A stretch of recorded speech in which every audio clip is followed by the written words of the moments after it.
Thank you everybody for joining us. We have Sameer Sain, who's the co-founder and CEO of Everstone Capital, which is perhaps India's largest private equity firm. Which is going to make it a fast-paced session. We're already running a little bit behind schedule, so I'm going to get straight into the questions.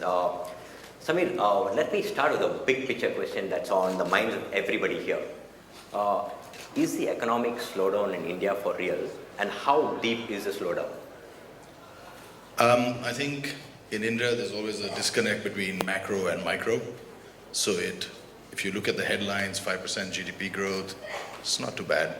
But I'd say the ground reality is that the slowdown is a little bit more severe, compounded by the liquidity crisis. There's a whole bunch of financing issues, structural issues, and then we've had a pretty big setback in terms of consumer demand. So it is a pretty big slowdown.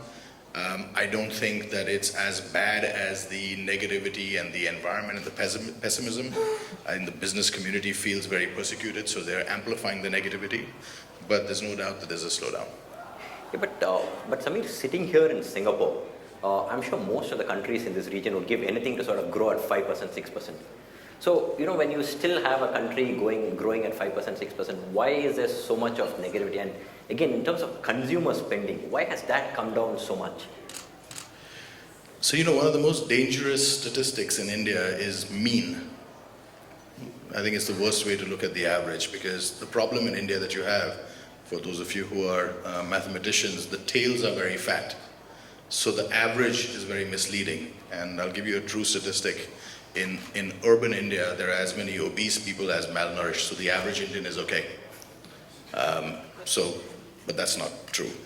5% GDP growth can be achieved with minus 20% in certain sectors and plus 20% or 25% in certain public health related stuff that was done during the election. So I think the tails are very fat. What you're seeing is a pretty dramatic slowdown on anything that's heavy on capex, anything that's heavy on, I'd say, consumer discretionary. I'd say value consumer is still okay. So if you look at auto, two-wheelers are kind of holding up, cars are in bad shape. So I think it's quite widespread, but there are a few things that are very lumpy that are a little harder to see. Tech services, for example, is still doing extremely well. But at the same time, if you look at healthcare is still doing extremely well. But, those are very concentrated pockets.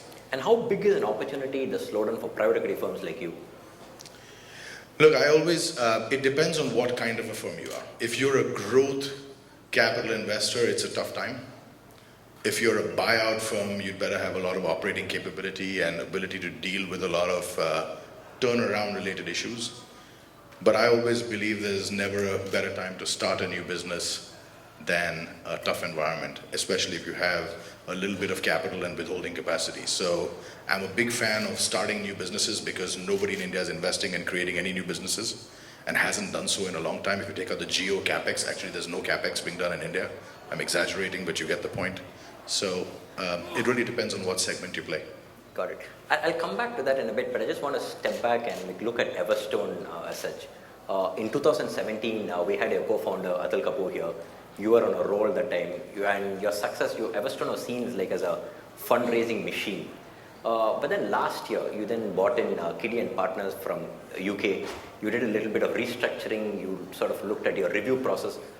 What went wrong? You're back now, and what were the learnings from a firm that was flying to sort of the restructuring? What really went wrong, and what are the learnings? Actually, it wasn't a restructuring of any kind. I think we started from zero 10, 11 years ago, and we've grown a lot despite financial crisis and slowdowns and setbacks and currency crisis and change of governments. And I think as you grow, you kind of have to stop and look at your structure and say, does this current structure and does the current talent base I have work for me for my next 10 years, or at least next 5 years? And the answer to that is we didn't know. So we hired a specialist to come in to introspect. It was not an external benchmarking, it was an internal org design look. And a lot of things we discovered in that process, and we made those changes, and we upgraded talent. For example, I'll give you 3 things that we did. Number 1, we had a very much of a reverse pyramid structure in terms of people. A lot of senior people, but not a lot of computing and bandwidth power at the junior level. So we shaped that back into a little bit of an hourglass glass structure. We had operating teams working separately from the investment teams, which is historically how a lot of people do it, but in our environment that doesn't work. So we merged the two and we created sector heads that were co-heads, one operating person and one investing person.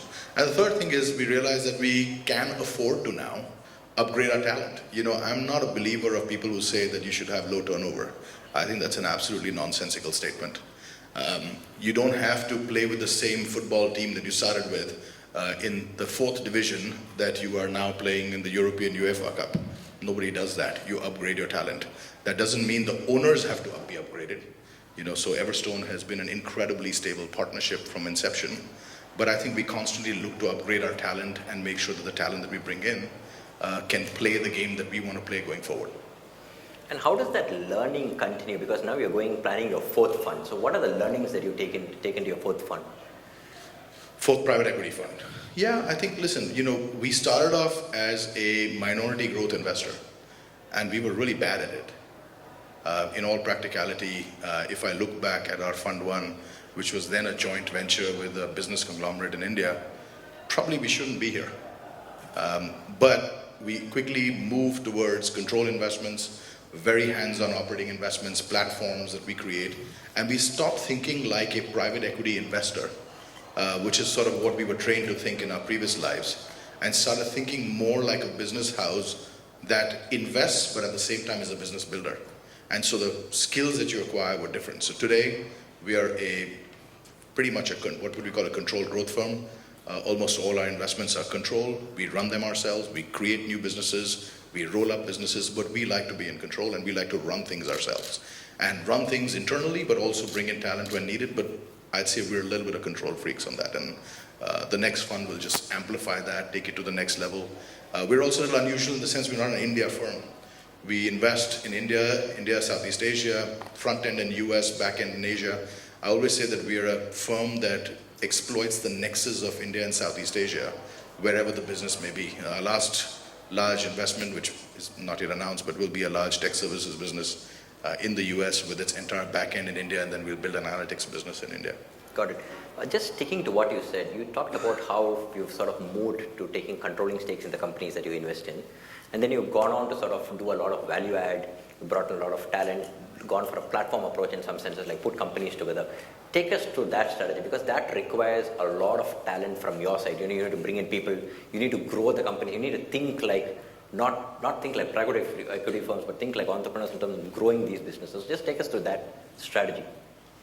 Look, I'd break down what we do in the private equity business into 3 buckets. Buyout, which I think is self-explanatory.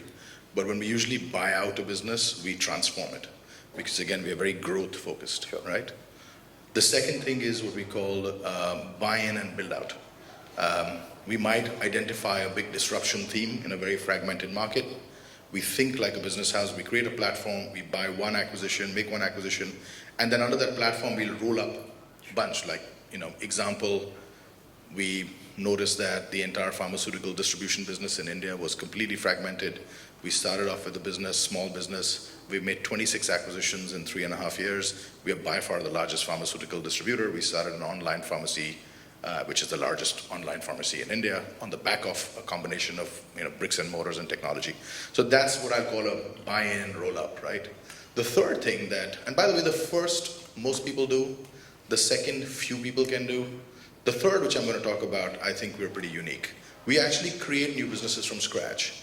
Because I actually think that in our region, which is India, Southeast Asia, 20 years from today, the best businesses are the ones that don't exist today.